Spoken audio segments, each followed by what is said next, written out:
All right, so last week I introduced something that I wanted to give you some time to think about before I would get really aggressive about it. I mentioned last week that when people think about the fruit of the Spirit, that they're normally thinking about the passage in Galatians that says the fruit of the Spirit is this, and then they start thinking about the ways, the strategies, the techniques, the principles for life, or whatever it may be, that people may utilize in order to bear more fruit. And I mentioned that there are people called fruit inspectors that you probably have encountered at one point or another, where people say, well, I'm not going to be checking on your sin. I'm going to check on your fruit instead. I'm going to inspect your fruit and see how that's going. And if what I taste tastes bad, then I will use the opportunity to condemn you. I don't know. People have different approaches concerning this. But one of the other ways that you probably have encountered this in your religious experiences is when you feel the pressure to generate some fruit of some kind. That you'll start looking at yourself. If you don't have somebody else who's inspecting you, you might start inspecting yourself and asking yourself the question, so how am I doing with the fruit in my life? What fruits are not being manifested? And then you might follow up with that with a study that people have written. There are many different studies that people have written where you pick a fruit a week and try to find or search for or discover new ways you might be able to express some of that in your life, and that's how people govern their Christian life. And in a lot of ways it's considered to be a higher form of Christianity. There's another form of Christianity that's very common that is not as inspiring as that, and that is to remove all the sin out of your life. People will spend a lot of time trying to figure out how to get all of the sin out of their life, and then what happens is, in this higher form of Christianity, is they realize that there must be more to life than just not sinning. And this becomes the alternative. Instead of spending all of your life trying not to sin, now let's spend part of your life, in addition to that, to try to generate some fruit of the Spirit. And that becomes the next level of Christianity, which, in my opinion, just means that you're going to climb a little bit higher before you jump off and fall and collapse and go splat or whatever. You'll just hit it from a higher distance when you finally realize that you're not doing so well. So what I introduced last week was the importance of considering that the fruit of the Spirit is the fruit of the Spirit. I try to insert my strategic pause for you to think about that. Because people keep thinking in terms of it's the fruit of me, it's the fruit of us. And we examine each other and even ourselves as if there really is something there, that we really have something to offer. We've got something. We can generate something. And if we just trust God, we believe God more, then eventually some will surface, and then we can boast about what we get, right? Or we try to hide our pride by saying things like, well, God will do it through me. And I say hide our pride because, in general, it doesn't happen. I personally have found that it's very unusual for the fruit of the Spirit to be manifested within and through an individual. I find it to be very unusual. And I feel comfortable saying that. I do. I feel comfortable because to me it really is a miracle of God. And I understand that the miracle of God, is something, or a miracle of God is something that happens on a regular basis, daily basis, weekly basis, or whatever, that it should be a wonderful, exciting thing. But I'm okay with saying that it doesn't happen very often as well, because it really is, in my opinion, a manifestation of the living God, and for it to happen a lot may easily depreciate the significance of that. And so that's why I don't feel that uncomfortable in saying that. But instead, please try to consider that it being the fruit of the Spirit means that it is the Spirit that bears this fruit. And so what I introduced last week, for those of you who are not that familiar with the work that I've been doing for years, what I introduced in the context of Isaiah in chapter 3, 9 through 11, is that the fruit of the Spirit is something that we are to eat, we are to take, we are to enjoy. instead of it being something that we try to squeeze out of our fingernails as we dig them into the palms of our hand, gritting our teeth, saying, I'm going to do it. I'm going to commit. I'm going to be as holy as God. You know, those are the attitudes that people eventually have to fall to because they don't have anything else. So the fruit of the Spirit is something that we take and that we eat. It's not something that we hope or that we try to generate. All right? Now, having said all of that, yes, I do believe that the living God living within His people will manifest Himself within and through us to the extent where the fruit of the Spirit can be manifested within and through us in our lives so that we can bear the fruit of God. I understand that. I believe that. But I will not make an emphasis on, here I am bearing some fruit, come and have a bite. I won't do that. All right? If that happens, then be thankful for the miracle that has been manifested. But that still is not going to be a replacement for the Holy Spirit Himself, who you are to eat the fruit from. Right? Otherwise, I become a replacement for God. Or you become a replacement for God. And that can be quite a temptation. You may not think of it as being such a significant temptation, but it really is. We've got a long, glorious history of this temptation. It goes all the way back to the Garden of Eden. All right? And it hasn't gone away. And so I need to spend a little bit of time, at least I feel that I need to spend a little bit of time reviewing the circumstances in the Garden of Eden as it relates to this. Because we have a lot of new people here this morning, and you all been coming for a couple of weeks now, and so I figured, now that I've baited you in, now I'll switch you with something, or switch something on you, and throw a few things out there that will help you decide if you want to come back next week or not. Or if you'd like to flee now, we won't, we'll understand. If you'd like to get up and go, here's your chance. No questions asked. All right. So let me review this again in the translation that I passed out. And if you don't have a copy, it's just from last week. It's the same thing. Don't feel bad. Let me just go ahead and proceed with this. I've got some extra ones up here in the front. You can look at them later. I'm not going to spend a lot of time on this because I spent a lot of time on this last week.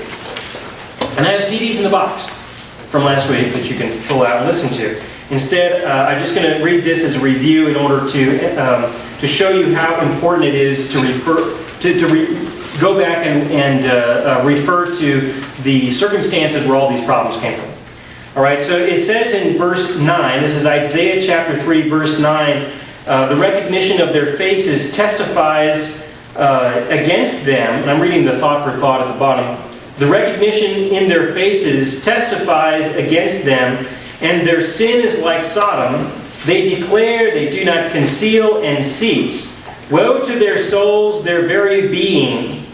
They brought evil upon themselves. Tell the righteous that good, and a little bit of a pause there, that they will eat the fruit of their deeds. Woe to evil, wicked, because of the recompense of his hands, it will be done to him. And of course, the English grammar here is just awful. I need to do some more work on this. I am aware of that. No need to tell me. I'll tell you. Yes. Certainly, I need to put a little bit more effort into this, even though I put a lot already.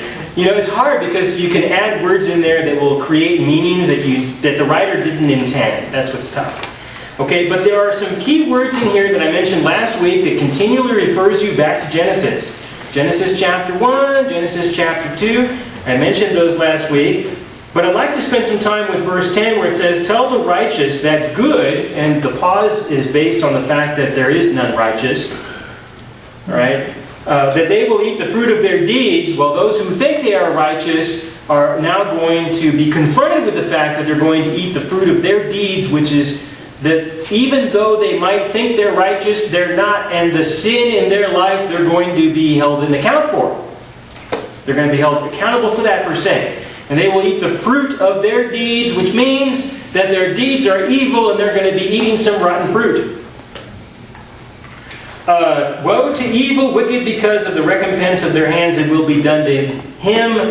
that's verse 11, in order to say that a judgment will eventually occur, and you may not be interested in it, but that's the way it's going to be. And we know, according to the gospel, that everyone is in need of forgiveness, that there is none righteous, no, not one. That is the reason for the Messiah, who would provide forgiveness for those sins and the restoration of the life that had been lost in Adam. So we can be okay with this. But remember, back in the day, all right, when this was written, back in these times, this would make people feel very uncomfortable. Because they've got no Messiah, they've got no forgiveness, they're going to be put in this scenario or in this situation where they are hopeless and helpless. Which, of course, is a good thing when you consider the fact that everyone should come to the point of realizing they're hopeless and helpless, because it's only then that a person can turn to the Lord and say that they've got no alternative but His mercy, which is a good thing. They would then be prepared to receive the gospel when it would be revealed, or in this case, they would at least come to that point where they could recognize the truth. And I do believe that the Lord would honor that for them. All right, so from a religious point of view, people would look at this and they would say, okay, let's use this as encouragement or incentive from a religious point of view. They would say, we now need to be more enthusiastic. We need to be more committed to doing that which is right, doing that which is good, so that we might get the fruit of our deeds. The fruit of our deeds.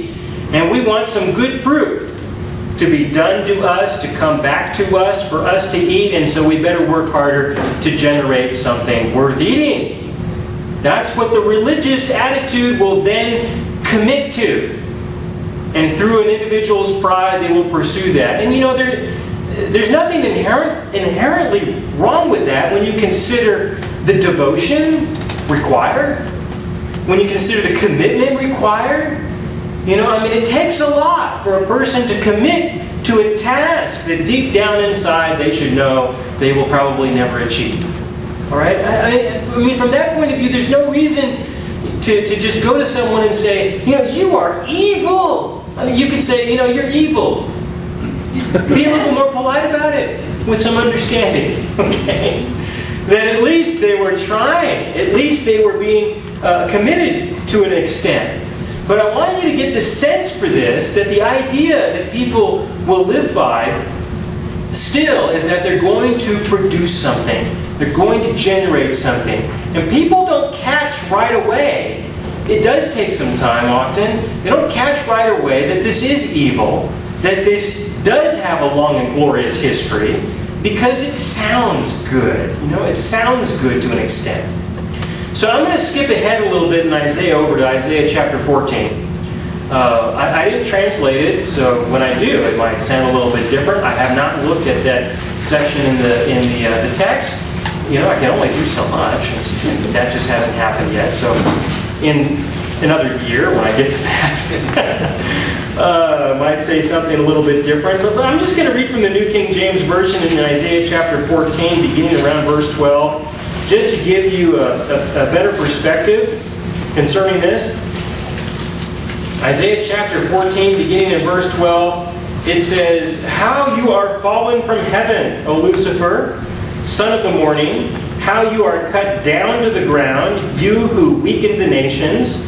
For you have said in your heart, I will ascend into heaven, I will exalt my throne above the stars of God. I will also sit on the mount of the congregation on the farthest sides of the north. I will ascend above the heights of the clouds. I will be like the Most High."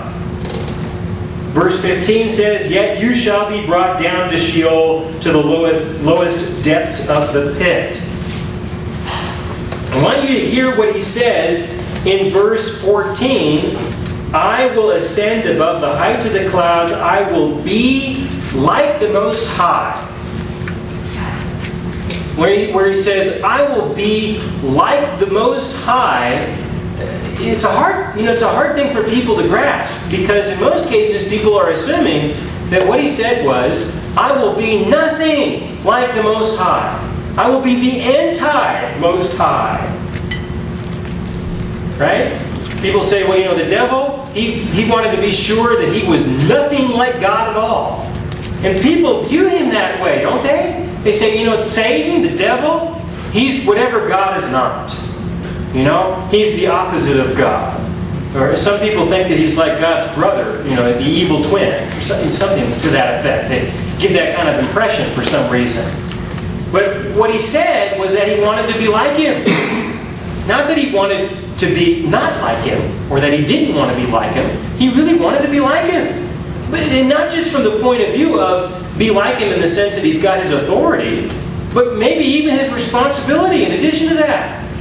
That he would want to provide in the same way or in a similar way that God provided. That he could manifest the fruit of his Spirit just as God manifests the fruit of his Spirit, and that it would be like him. That he could compete with God in the context of goodness. Not in the context of evil. It turned out to be evil by default. But that doesn't mean that was necessarily his initial intent. And it doesn't mean that that's other people's intent. People usually start out with great intentions, and then catastrophe happens. Right? All right? It doesn't mean that they decided that they would execute the catastrophe. It's just because that's just the consequence. There are many people, many well-meaning people in life.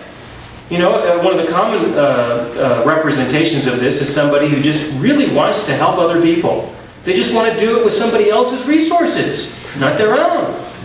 We got all these people who are in need, and so we're going to take from those who aren't in need, and we're going to give it to those who are in need. Well, use your own stuff.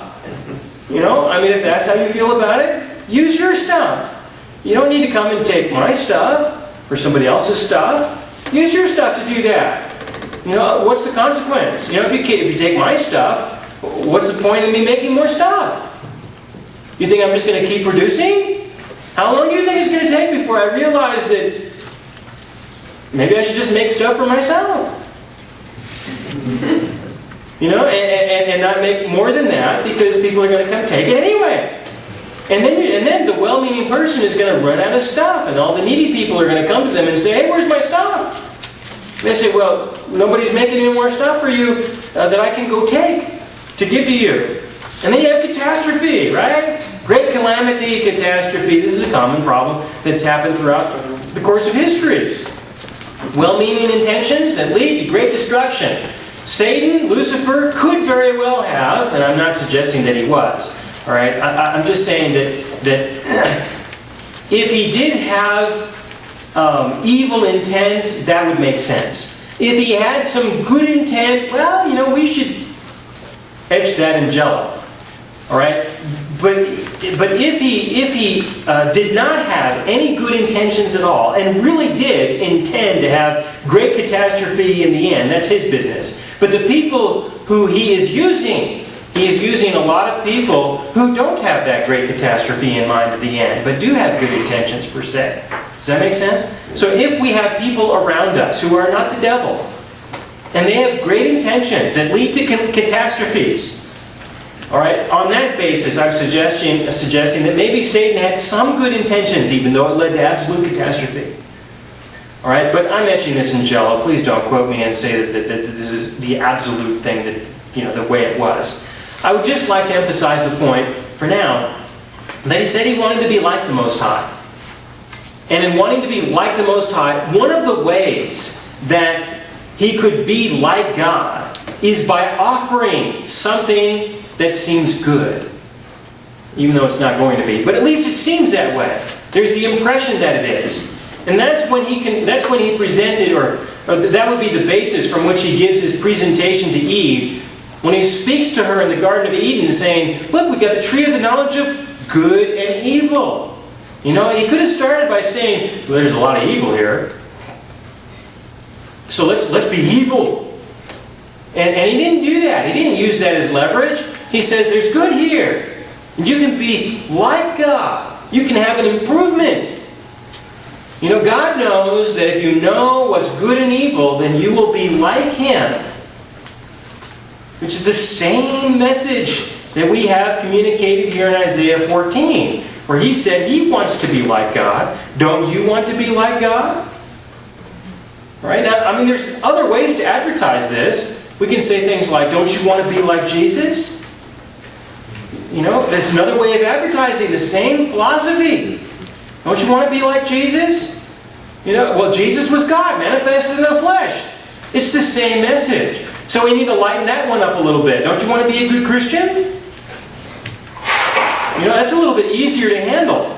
But you've got to be really cautious with something like that. Because our pride of wanting to produce fruit, of wanting to be good, our pride and our desire, can easily shift and translate into this I want to be like God routine. Right? Now, could Satan have been able to tempt Eve without that tree? I'd rather not think about that too much. I just wanted to pose the question. If he didn't have it, it's unlikely he would have been able to use that. He'd have to use something else if he could find something else. But I want you to know that he did use it, and that it was something that God gave. God gave the tree, and He gave the law. He says, don't eat from that, and He gave the tree, and Satan used something that God created. He created the tree and the law not to eat it, and Satan used that to his advantage to tempt Adam and Eve on this basis of you can be better. There can be an increase in goodness if you will just eat from this tree. Now, if I follow through with that, what that means is that if you will eat from this tree, you will then be able to produce fruit of goodness. All right? And how is this accomplished? It's accomplished because you know the differences between good and evil. It's by your knowledge of what is good and evil, so that you can choose to do that which is good and not do that which is evil. And that's how religion operates. Religion operates in this fashion. You just need to be properly informed and then make the right choices with the right incentives, either the carrot or the stick, the beatings or the blessings. That's how it works, all right? It's the same thing, repackaged in a different wrapping. All right? So, the temptation was based on the ability or the capacity or the promise of producing good fruit. And this is where the deviation took place. You see, before this took place, God had created the tree of life and spoke with them about the tree of life and the tree of the knowledge of good and evil. But the tree of life was something that they were to eat from. The tree of the knowledge of good and evil was something that they were not to eat from, but instead was used in order to nourish them in some way so that they could produce fruit. And God never created us to produce fruit in that fashion. He did create us to reflect His image, which can be described as the fruit of the Spirit. Don't think that I don't believe that. But what I want you to see is that there's a difference between eating from the tree of life and producing fruit because of the knowledge of good and evil from the tree of the knowledge of good and evil. There's a difference between eating and producing. All right? Big difference between the two, and they're not the same. And as soon as we make that transition from eating from the fruit of the Spirit to producing the fruit of the Spirit, we are in the wrong tree. All right? We're in the wrong tree at that point. We're in the wrong way of life. We're living a life that He never intended us to live. So, how does this? How are we to live? Now, I mentioned earlier, just briefly, that there are people who believe that the objective of life is to stop sinning. And they live that way. And they just devote themselves, hoping that one day they will stop it. And then I suppose they will merge with with God at some point. They become assimilated within the godness of humanity or civilization or the universe, in some way. There are various Eastern philosophies that assume that. that have been adopted. These philosophies have been adopted within Christianity under this context of, as soon as I stop sinning, then I will be transformed and metamorphosized into this new creation of some kind, that I will then enter into this higher level or higher plane of Christianity. And of course, this is never achievable. But the whole thing, is based on this idea of life is about getting the sin out of your life. And then, like I said, people discover that that isn't going to work. And so, we try to add to that. And the way we add to that is we're here in order to produce goodness in some way. And then we apply the beatings or the blessings as incentives in order to encourage people to produce goodness in some way. Or to depend on the Spirit to live within and through them.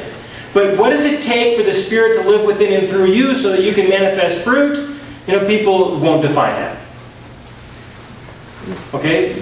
What does it mean for you to live in the Spirit so that the Spirit works within and through you to produce fruit? People will not define that. Alright? And if you don't believe me, go out there and ask. They won't define that. I'm trying to pause, give you a chance to think about that. You've heard this before, haven't you? Right? The Lord will do this within and through us. Yeah, how? Alright? You know of anyone who's ever even attempted to, they won't even attempt. All they do is just kind of, give you that look. Like they know and you don't. They then assume the guru position. Right? You know what the guru is the person who gives the impression that they know something. And you find out why they're isolated somewhere, or why they're in the ivory tower, or why they're up on a mountain, because they don't want anybody to find out that they really don't know anything. They have to live in hiding, otherwise they'll lose their guru status quickly. They'll be exposed. All right? Now the reason why no one will define it is because no one knows. I'm pretty good at stating the obvious. They don't have anything to say because they don't know, because it's not real. It's a vision. Okay? And there's some truth behind it, but it's just a vision. Alright? And the intent is that, maybe one day you will achieve that, then you'll have something to offer. And what I'm saying is that one day you experience that, then you will see that you are a participant with God, but it doesn't mean that you have anything to offer. It means that you have something to show so that others will go and eat where it's being offered. And those are two completely different things. One way under the religious perspective is that I one day will become holy and righteous, and so people will get a taste of God by eating something from me. And I'm saying, no, one day perhaps the Lord may show Himself so that people will go to Him because you've been a witness. You're not the source, but you're a witness. You're a testimony. You can testify of the truth, but you are not the truth. You testify of the fruit of God, but you are not the fruit of God. Alright? What are you then? You're a reflection. An image. Not even the real thing, which is what He intended to begin with. You see, life is not about trying to stop sinning. And life is not about trying to be like God.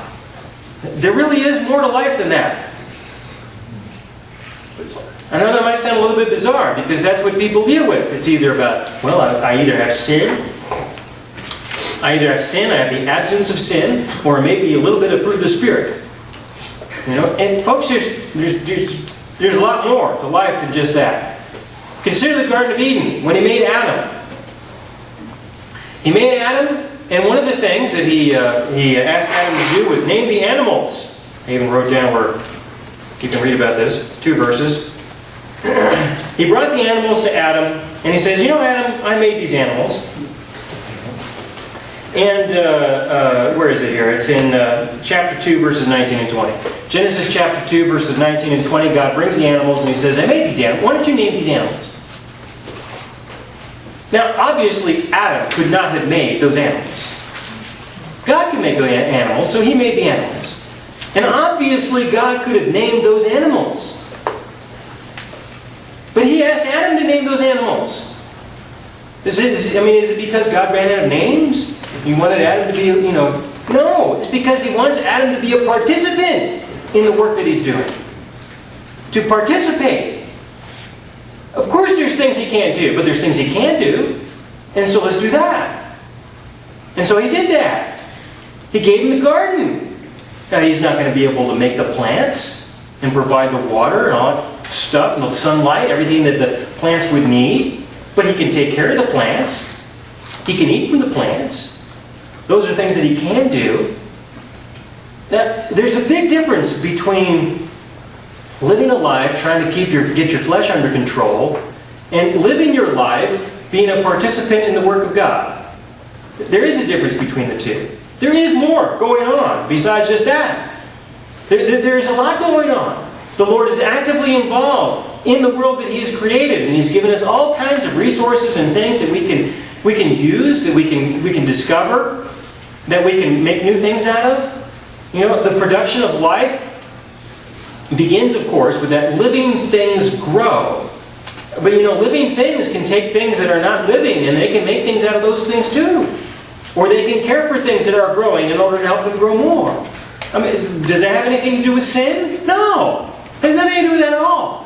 It just has to do with the idea of creating in the limited ways that we can, that He's given us. And of course, He does His part in many ways. We do our part. And together, we create life that has nothing to do with sin, the absence of sin, or trying to bear fruit that we could never bear anyway.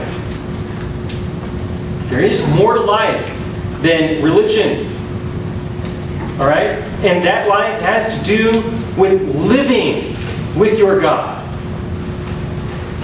Doesn't that sound bizarre?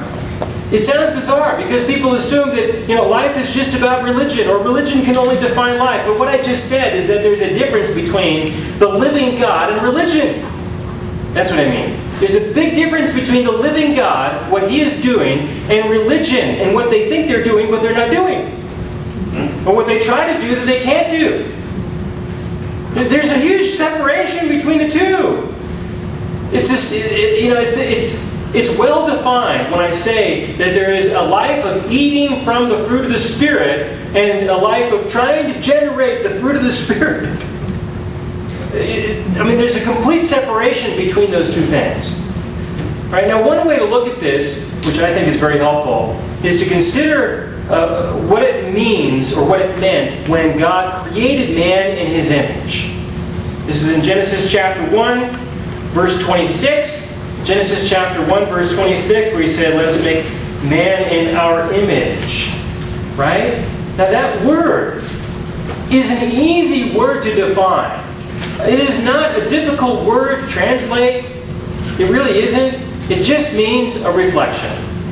That's all it means. Okay, it doesn't mean that God has 2 eyes and 2 ears and 2 arms and legs. It doesn't mean that kind of an image. It doesn't mean that we have our value because we are like Him. People are trying to assert value in so many different creative ways. And this is not what establishes our value, because we're created in the image of God. What establishes our value has to do with our dependency on Him, not that we're in His image.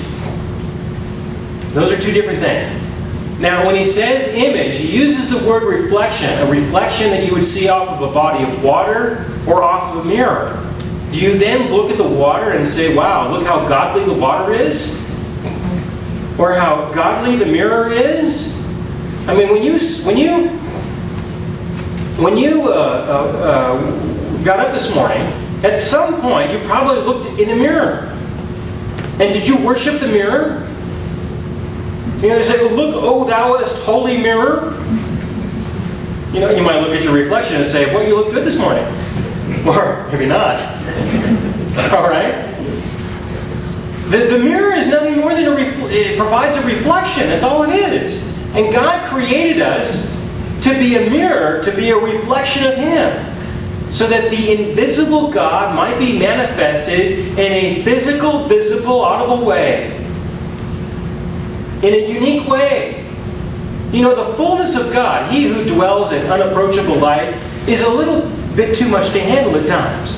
It can be helpful to just get a reflection of Him, so that the awesomeness of who He is could be, reduced a little bit for us to be able to withstand the intensity of who He is in His fullness.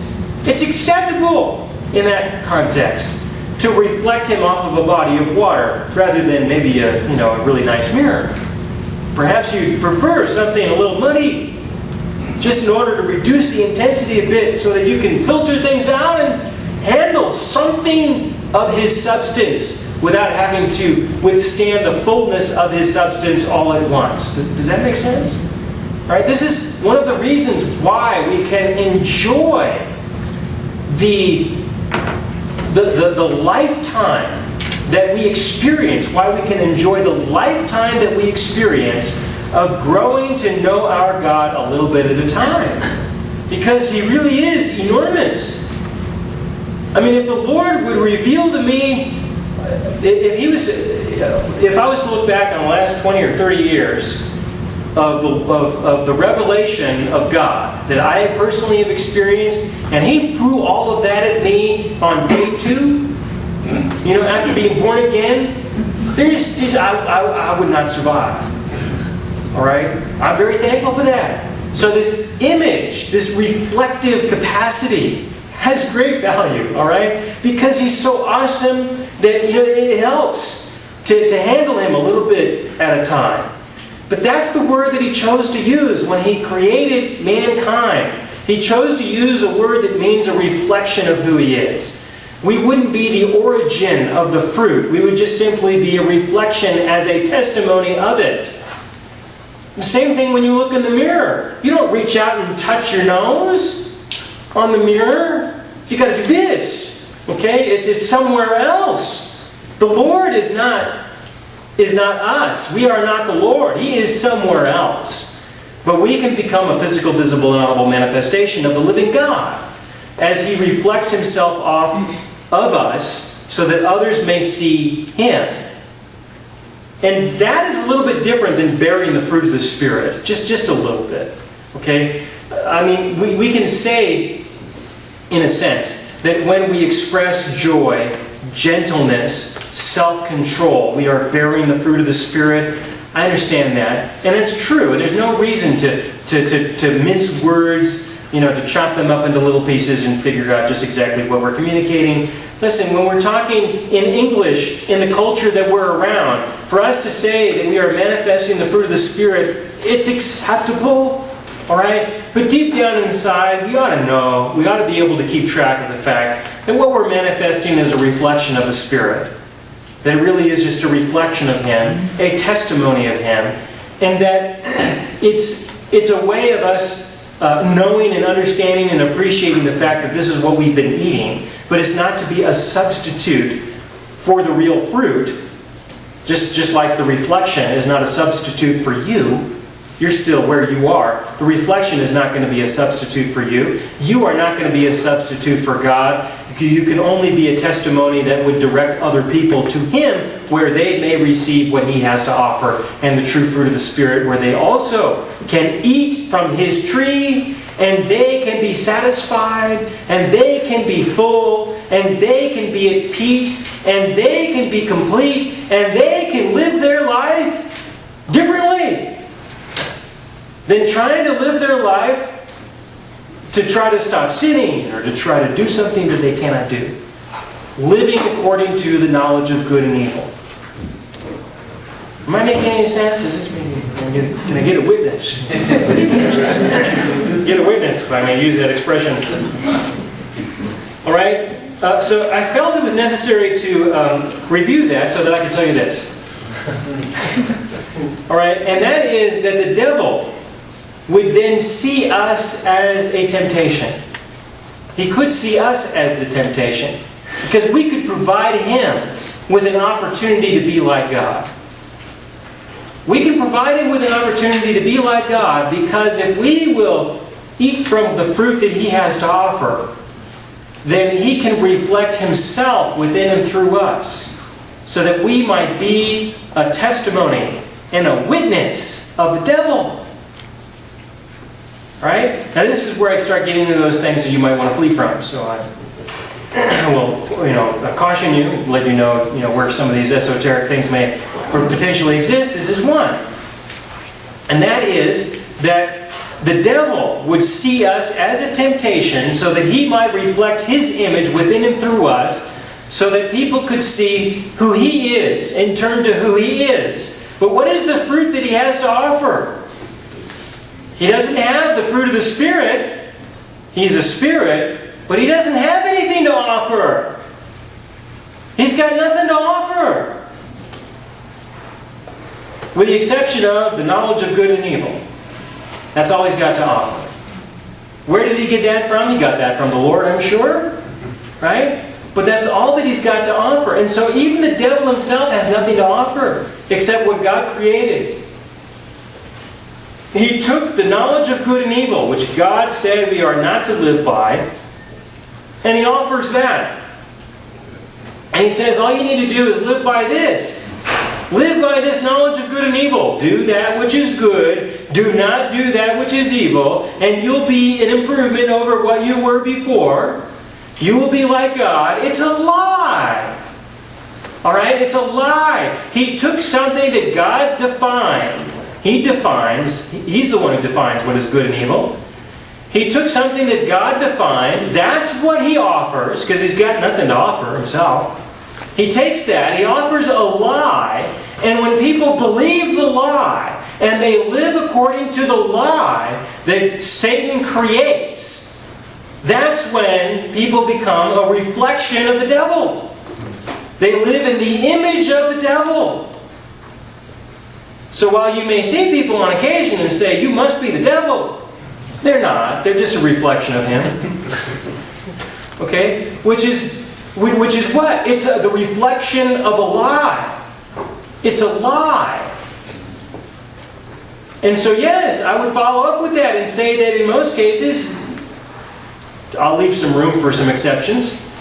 In the context of religion, when people say that the way that we are to live is according to the knowledge of good and evil, it's a lie. And no matter how sincere a person may be, no matter how committed they may be, no matter how much they believe the lie, it's still a lie. And so whenever you get that sense that there's something missing, it's because you're living a lie. It's because something is missing. And this is the hard thing for people to grasp. And this is why. Because we have so much pride in and of ourselves, we hate to admit that we were believing a lie. There are great consequences with that. You start to look back on the years that you spent previously and all the money you gave previously. And you start thinking, if you haven't done this yet, you will. You'll go to your checkbooks and your check registers and your bank statements. You'll do this and you'll start doing some calculations. You'll start adding up the numbers, and you'll come up with an amount and you'll say, this is how much money I paid for people to lie to me. And then what happens? You get scared. And you should be scared because it is scary. And then what happens? You get angry. You get angry. And you should get angry, alright, because that is the natural result of fear. And I want you to know that when you enter into that phase, if you haven't entered into it yet, I want you to embrace it. Alright? Spend some time being angry.